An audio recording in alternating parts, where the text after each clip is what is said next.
Hello friends, welcome back. അപ്പോൾ ഇന്ന് ഞാൻ വന്നിരിക്കും ഒരു മാംഗോ കേക്കിൻ്റെ വീഡിയോ ആയിട്ടാണ് വന്നിരിക്കുന്നത്. അപ്പോൾ ഒരു തീം കേക്ക് അത് ഉണ്ടാക്കിയിരിക്കുന്നത്. അപ്പോൾ നിങ്ങൾ തീർച്ചയായും ട്രൈ ചെയ്ത് നോക്കണേ. അപ്പോൾ നമുക്ക് ഇപ്പോൾ റിയൽ മാംഗോ ഒക്കെ കിട്ടുന്നത് അങ്ങനെ വേണമെങ്കിലും ഉണ്ടാക്കാം കേട്ടോ. അപ്പോൾ ഞാൻ ഇന്ന് ക്രഷർ കൊണ്ടാണ് നമ്മളിന്ന് റെഡിയാക്കുന്നത്. അപ്പോൾ നമ്മുടെ കസ്റ്റമറിൻ്റെ ബഡ്ജറ്റ് എങ്ങനെയാണെന്ന് വെച്ചാൽ അതനുസരിച്ച് വേണം റെഡിയാക്കാനായിട്ട്.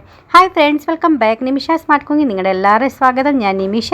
അപ്പോൾ ഏറ്റവും അത് ഞാൻ 1 kg സ്പഞ്ച് എടുത്തിട്ടുണ്ട്. അതാണെങ്കിൽ മാംഗോ ഇമ്പൾഷൻ എടുത്തിട്ടുണ്ട്, പിന്നെ മാംഗോ ക്രഷും എടുത്തിട്ടുണ്ട്. അങ്ങനെയാണെങ്കിൽ നമ്മൾ ഈ സ്പഞ്ച് റെഡിയാക്കി 4 ലെയറായിട്ട് നമുക്കത് കട്ട് ചെയ്യാം. തിരിച്ച് ടോൾ കേക്കായിട്ട് ഹൈറ്റഡ് കേക്കായിട്ടാണ് ഇത് റെഡിയാക്കിയേക്കുന്നത്. അപ്പോൾ ഇത് 4 ലെയറുണ്ട്. മുകളിൽ കുറച്ച് ഡോം ഷേപ്പ് പോലെ ആയിട്ടുണ്ടെങ്കിൽ അത് കട്ട് ചെയ്ത് നമുക്ക് മാറ്റണം കേട്ടോ, അല്ലെങ്കിൽ പിന്നെ നല്ലതായിട്ട് ഫിനിഷിങ് വരത്തില്ല അത്. അപ്പോൾ ഞാൻ അത് മാറ്റിയിട്ടുണ്ട്. നമുക്ക് ബോളിൽ ക്രീം വെച്ച് കൊടുക്കാം. അതിന് ശേഷം നമ്മളൊന്ന് ഫസ്റ്റ് ലെയർ വെച്ച് കൊടുക്കാം. എന്നിട്ടാണെങ്കിൽ ഞാൻ ഷുഗർ സിറപ്പല്ല എന്നെടുത്തേക്കുന്നത്, മാംഗോ ക്രഷ് വെള്ളത്തിൽ കുറച്ച് മിക്സ് ചെയ്തെടുത്തിട്ടുണ്ട്. അപ്പോൾ നല്ലൊരു റിച്ച് ആയിട്ടുള്ള ടേസ്റ്റ് കിട്ടാൻ നമ്മളങ്ങനെ ചെയ്യുന്നത് കേട്ടോ. അപ്പോൾ നിങ്ങൾ ഫില്ലിംഗ് ആയിട്ട് നമ്മൾ റിയൽ മാംഗോ കൊണ്ട് ചെയ്യുവാണെങ്കിൽ ക്രീമിനകത്തും നമ്മൾ മാംഗോയുടെ പ്യൂരി ആഡ് ചെയ്ത് കൊടുക്കണേ. പിന്നെ ആണെങ്കിൽ അകത്ത് ഫില്ലിങ്ങിനകത്താണ് നമുക്ക് മാംഗോ ചോപ്പ് ചെയ്തിട്ട് ചെറുതായിട്ട് കഷ്ണമാക്കി നമുക്ക് അങ്ങനെ വേണമെങ്കിൽ ഫില്ലിങ്ങിനും കൊടുക്കാം. അപ്പോൾ നമുക്ക് ഓരോ ബൈറ്റിൽ നമുക്ക് മാംഗോയുടെ ക്രഞ്ചും നമുക്ക് കിട്ടും. അപ്പോൾ കഴിക്കാൻ നല്ലൊരു അടിപൊളി ടേസ്റ്റ്. ഞാൻ പറഞ്ഞ കൂട്ട് കസ്റ്റമർ എങ്ങനെയാണെന്ന് വെച്ചാൽ ഇവരുടെ ഇതുള്ള ബഡ്ജറ്റ് ഉള്ളതെന്ന് വെച്ചാൽ അതനുസരിച്ച് വേണം ചെയ്യാനായിട്ട്. ഞാനിപ്പോൾ ക്രഷും കൊണ്ടാണ് ചെയ്യുന്നത്. അപ്പോൾ ഞാനാണെങ്കിൽ ക്രീമിനകത്തും ഞാനാണെങ്കിൽ മാംഗോ ക്രഷ് ചെയ്തെടുത്തിട്ടുണ്ട്. പിന്നെയാണെങ്കിൽ മേളിൽ കൂടെ ഫില്ലിംഗ് ആയിട്ട് നമ്മൾ മാംഗോ ക്രഷ് ഇട്ട് കൊടുക്കുന്നുണ്ട്. അങ്ങനെ വേണം എല്ലാ ലെയറും റെഡിയാക്കി എടുക്കാനായിട്ട്.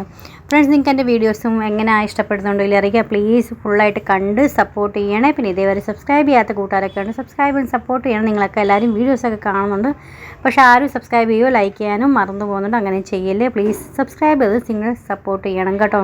പിന്നെ എന്തൊക്കെയാണ് പുതിയ വീഡിയോസൊക്കെ കാണാൻ താല്പര്യമുള്ളതെന്ന് വെച്ചാൽ എന്നെ അറിയിക്കുക. തീർച്ചയായിട്ടും നിങ്ങൾക്ക് വേണ്ടി ഞാൻ കൊണ്ടുവരുന്നതായിരിക്കും. പിന്നെ ഈ കേക്കാണെങ്കിൽ എനിക്ക് ഒരു ദിവസം മുന്നേ ഞാൻ റെഡിയാക്കി വെക്കുന്നുണ്ട് കേട്ടോ. ഇപ്പോൾ ചൂട് സമയമില്ല, അപ്പോൾ നമ്മളാണ് നേരത്തെയൊക്കെ റെഡിയാക്കി വെക്കുവാണെങ്കിൽ നന്നായിട്ട് സെറ്റാകും. നമ്മൾ എപ്പോഴാണെങ്കിലും കേക്ക് നമ്മൾ ഡെലിവറി ചെയ്യുകയാണെങ്കിൽ ഒരു 4-5 മണിക്കൂർ മുന്നേ നമ്മൾ കേക്ക് റെഡിയാക്കി സെറ്റാക്കണം കേട്ടോ. അപ്പോൾ നമുക്ക് എത്ര ദൂരം വേണമെങ്കിലും നമുക്ക് കേക്ക് ഡെലിവറി ചെയ്യാൻ പറ്റും, ഒരു ഡാമേജും വരാതെ. പിന്നെ നമുക്ക് ഡെലിവറി ചെയ്യാം. പിന്നെ ടേസ്റ്റും നല്ലതായിരിക്കും കേട്ടോ. കേക്ക് നന്നായിട്ട് സെറ്റായി കഴിയുകയാണെങ്കിൽ ഒരു 4-5 മണിക്കൂർ സെറ്റാക്കണം. ഞാനിപ്പോൾ ആണെങ്കിൽ ഒരു ദിവസം മുന്നേ ഓവർനൈറ്റ് മൊത്തം സെറ്റാക്കുന്നുണ്ട് കേട്ടോ. പിറ്റേ ദിവസത്തേക്ക് എനിക്ക് കൊടുത്താൽ മതി. അപ്പോൾ ഒരു കുഴപ്പമില്ല, നല്ല ആയിട്ട് ഇവിടെ എത്തുകയും ചെയ്തു. ഞാനാണെങ്കിൽ പോട്ടറാണേ ചെയ്യുന്നത്. ദൂരോട്ടൊക്കെ ആണെങ്കിൽ പോട്ടർ ചെയ്ത് കൊടുക്കും. പിന്നെ നമുക്ക് അടുത്തൊക്കെ ആണെങ്കിൽ അല്ല വലിയ 4-5 കിലോയൊക്കെ അങ്ങനത്തെ കേക്കാണെങ്കിൽ ഞാൻ കൊണ്ടുപോയി ഡെലിവറി ചെയ്യുന്നത്. അങ്ങനെ ചെയ്യാറ് കേട്ടോ. നമുക്ക് സ്റ്റേക്ക് എടുക്കുകയൊക്കെ ചെയ്യണമല്ലോ അവിടെ ചെന്നിട്ട്. അപ്പം നമുക്കാണെങ്കിൽ നമ്മൾ തന്നെ പോയി ചെയ്ത് കൊടുത്താലേ നടക്കത്തേ ഉള്ളൂ അത്. അപ്പം അങ്ങനത്തെ വലിയ കേക്കാണെങ്കിലേ ഞാൻ പോകാറുള്ളൂ. ചെറിയ കേക്കൊക്കെ ആണെങ്കിൽ പോട്ടർ ചെയ്ത് കൊടുക്കത്തേ ഉള്ളൂ കേട്ടോ. അപ്പോൾ ഞാൻ ഇന്ന് ഒത്തിരി കാര്യങ്ങളൊക്കെ പറഞ്ഞിട്ടുണ്ട്. നിങ്ങൾക്ക് ഇതുപോലെ എന്തെങ്കിലും ഡൗട്ടോ കാര്യങ്ങളൊക്കെ ഉണ്ടെങ്കിൽ നിങ്ങൾ കമൻറ്റിലൂടെ എന്നോട് ചോദിച്ചാൽ മതി. തീർച്ചയായിട്ടും നിങ്ങളെല്ലാം ഡൗട്ട് ഞാൻ ക്ലിയർ ചെയ്യുന്നതായിരിക്കും കേട്ടോ. പിന്നെ ഇത് ക്രം കോട്ട് ചെയ്തിട്ട് ഒരു 15 മിനിറ്റോ അല്ലെങ്കിൽ ഒരു അരമണിക്കൂറത്തേക്ക് നമുക്കൊന്ന് ഫ്രിഡ്ജിലൊന്ന് സെറ്റ് ആവാനായിട്ട് വയ്ക്കാം. അതിന് ശേഷം വേണം നമുക്ക് ഫൈനൽ കോട്ട് ചെയ്യാനായിട്ട്. അപ്പോൾ ക്രീമിലാണെങ്കിൽ മേളിൽ ഫൈനൽ കോട്ട് ചെയ്യുന്ന വെള്ളയും പർപ്പിളും പിങ്ക് കളറും 3 കളറും മിക്സ് ആക്കിയിട്ടുള്ള ഇതാണ് ചെയ്യുന്നത് കേട്ടോ. അപ്പോൾ അങ്ങനത്തെ തീം അവർ സെലക്ട് ചെയ്തേക്കാൻ ഡിസൈൻ അവർ തന്നെ ഇട്ട് തന്നേക്കുന്നത് കേട്ടോ. സെയിം അതുപോലെ തന്നെ നമ്മളൊന്ന് റെഡിയാക്കി കൊടുക്കുന്നത്. കസ്റ്റമർ നമ്മളെങ്ങനെ അവർ പറയുന്നത് വെച്ചാൽ സെയിം അതുപോലെ തന്നെ ചെയ്ത് കൊടുക്കാൻ ഞാൻ കൂടുതലും ശ്രമിക്കാറുണ്ട് കേട്ടോ. അത് എന്നെക്കൊണ്ട് പറ്റാത്തതാണെങ്കിൽ ഞാൻ അവർ പറയാം എന്നെക്കൊണ്ട് പറ്റാത്തതാണ്. അതോ എന്നെക്കൊണ്ട് പറ്റുന്നതാണെങ്കിൽ തീർച്ചയായിട്ടും ഞാൻ എൻ്റെ രീതിയിൽ തന്നെ അതുപോലെ തന്നെ അവർക്ക് വേണ്ട രീതി ചെയ്ത് കൊടുക്കാറാണ് പതിവ്. അപ്പോൾ അത് ഇതുപോലെ ചെയ്ത് കൊടുക്കുന്നുണ്ട്. പിന്നെ മേളിൽ നമുക്കാണെങ്കിൽ പിങ്ക് കളർ ഫുസ് ഇതുപോലെ സ്പ്രേ ചെയ്ത് കൊടുക്കുന്നുണ്ട്.